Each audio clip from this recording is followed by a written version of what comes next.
Hello বন্ধুরা, কেমন আছো তোমরা সবাই? আজ একটা রান্নার রেসিপি নিয়ে চলে আসলাম।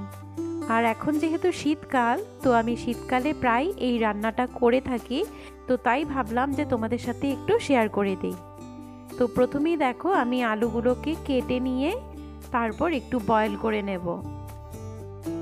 তো আলুটা যত সময় বয়েল হচ্ছে, আমি এদিকে বাকি রান্নাটা করে নিই। তো সবার প্রথম কড়াইতে তেল দিয়ে দিলাম। তেলটা একটু গরম হয়ে এলে এরপর এতে ফোড়নে দিয়ে দেব শুকনো লঙ্কা, গোটা জিরে আর তেজপাতা। আজকের এই রান্নাটা কিন্তু সম্পূর্ণ নিরামিষভাবে করছি। তো নিরামিষ দিনে খেতে বেশ ভালোই লাগবে, রুটি ভাত পরোটা সব কিছুর সাথেই খাওয়া যেতে পারে। তো দেখো, ফোড়নটা একটু ভাজা ভাজা হয়ে আসলে এর মধ্যে দিয়ে দিলাম মটরশুঁটি। মটরশুঁটিটাকে খুব একটা ভাজবো না, হালকা একটু নাড়াচাড়া করে নেব যাতে মটরশুঁটির কাঁচা গন্ধটা চলে যায়। আর শীতকালে কিন্তু মটরশুঁটি দিয়ে যে কোনো কিছু রান্না করে খেতে বেশ ভালোই লাগে। তো দেখো, মটরটা নাড়াচাড়া করে নিয়ে এবার এর মধ্যে আমি 3টে বড় সাইজের টমেটো এভাবে একটু বড় বড় করে কেটে দিয়ে দিলাম। আর এবার কিন্তু এই টমেটোটাকে খুব ভালো করে ভেজে নিতে হবে যাতে টমেটোর কাঁচা গন্ধটা চলে যায়।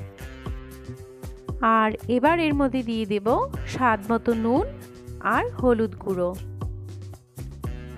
নুন আর হলুদ দিয়ে এবার এটাকে ভালোভাবে নেড়েচেড়ে ভেজে নেব। এই রান্নাটা করতে খুবই কম সময় লাগে, আর শীতকালে বিশেষ করে রুটি বা লুচির সাথে খেতে তো খুবই ভালো লাগে। সবসময় তো আর আলুর দম রান্না করা হয় না, কখনো কখনো লুচির সাথে আমি এভাবেও রান্নাটা করি, খেতে কিন্তু বেশ দারুণ লাগে। তো এবার দেখো, এর মধ্যে দিয়ে দিলাম গ্রেট করে রাখা আদাটা দিয়ে এটাকে একটু নেড়ে চেড়ে নেব। যেহেতু এটা সম্পূর্ণ নিরামিষভাবেই করছি, তো তাই পেঁয়াজ আর রসুনের ব্যবহার করলাম না। তো আদা দেওয়ার পর এবার খুব ভালোভাবে নেড়ে চেড়ে নিচ্ছি। আর দেখো, টমেটোগুলো কিন্তু ভাজা ভাজা হয়ে এসেছে, একটু নরমও হয়ে গেছে। এভাবে তরকারিটা রান্না করে খেতে কিন্তু আমার খুবই ভালো লাগে, আর আমার হাজবেন্ডেরও বেশ পছন্দের। আর ওই যে আলুগুলোকে যে বয়েল করে রেখেছিলাম, তো সেই জলটা ফেলে দিয়ে এবার এই বয়েল করে রাখা আলুগুলো দিয়ে দিলাম।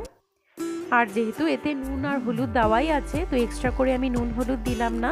তো এই বয়েল আলুটা দিয়ে এবার কিন্তু খুব ভালো করে কষিয়ে নিতে হবে, একটু ভাজা ভাজা মতো করে নিতে হবে।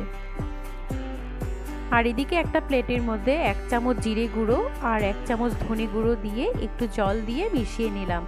এবার এই মশলাটা আমি এই রান্নাটার মধ্যে দিয়ে দিলাম। ধনে গুঁড়োর পরিমাণটা একটু বেশি দিলে খেতে কিন্তু বেশ ভালোই লাগে। তো আমি এখানে 1 চামচের থেকে একটু বেশি ধনে গুঁড়ো দিয়েছি। তো এবার এটাকে খুব ভালো করে নেড়ে চেড়ে কষিয়ে নেব। আর অন্য কোনো মশলার আমি ব্যবহার করছি না, খুবই সিম্পলভাবে রান্নাটা করছি যাতে ছোট বড়রা বাচ্চারা সবাই খেতে পারে। মশলাটা দিয়ে নাড়াচাড়া করে একটু ঢেকে দিয়েছিলাম 10 মিনিটের জন্য। আর এই যে দেখো, টমেটো আর আলুগুলো কিন্তু এখন বেশ ভালোই সেদ্ধ হয়ে গলা গলা হয়ে গেছে।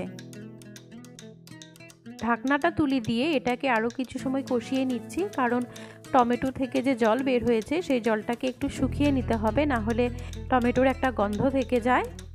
তো দেখো, জলটা কিন্তু প্রায় শুকিয়ে গেছে। আর এবার এর মধ্যে দিয়ে দিচ্ছি 1/2 চামচ মতো গরম মশলা গুঁড়ো। তো মশলাটা দিয়ে এবার এটাকে আরেকটু নেড়ে চেড়ে নেব।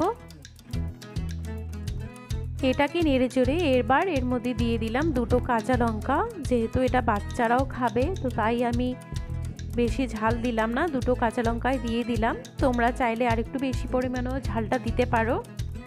তো এবার এটাকে নেড়ে চেড়ে দিয়ে দেব পরিমাণ মতো জল। যে যতটা গ্রেভি রাখতে পছন্দ করো ঠিক ততটাই জল দিও। তো আমি সামান্য পরিমাণেই দিলাম, কারণ এটা খুব একটা ঝোল রাখবো না। তো জলটা দিয়ে একটু নেড়ে চেড়ে এবার রান্নাটাকে একটু ভালো করে উতলাতে দেব।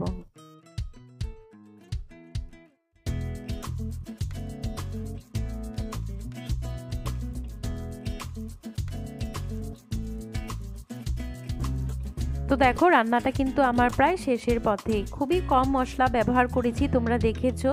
আর খুব একটা ঝালও দেইনি, যাতে ছোট বড়রা সবাই খেতে পারে। আজকাল তো অনেকেই স্পাইসি খাওয়া পছন্দ করে না, যারা যারা হেলথ কনসিয়াস তারা এভাবে খেতেই পারো। আর দেখো, খুব ইজিলি রান্নাটা হয়ে গেল, আর খেতেও কিন্তু বেশ ভালো লাগে। তোমরা অবশ্যই একবার ট্রাই করে দেখো। রুটি, ভাত, পরোটা, লুচি সব কিছুর সাথেই খেতে পারবে। আজ তাহলে চলি, ভিডিওটা তোমাদের কেমন লাগলো আমাকে অবশ্যই কমেন্ট করে জানাবে। যদি ভালো লাগে একটা লাইক করে দিও, আর আমার চ্যানেলে যদি নতুন এসে থাকো তাহলে অবশ্যই চ্যানেলটি সাবস্ক্রাইব করে পাশে থাকা বেল বাটনটি প্রেস করে দিও। আজ তাহলে চলি, তোমরা সবাই ভালো থেকো, টাটা।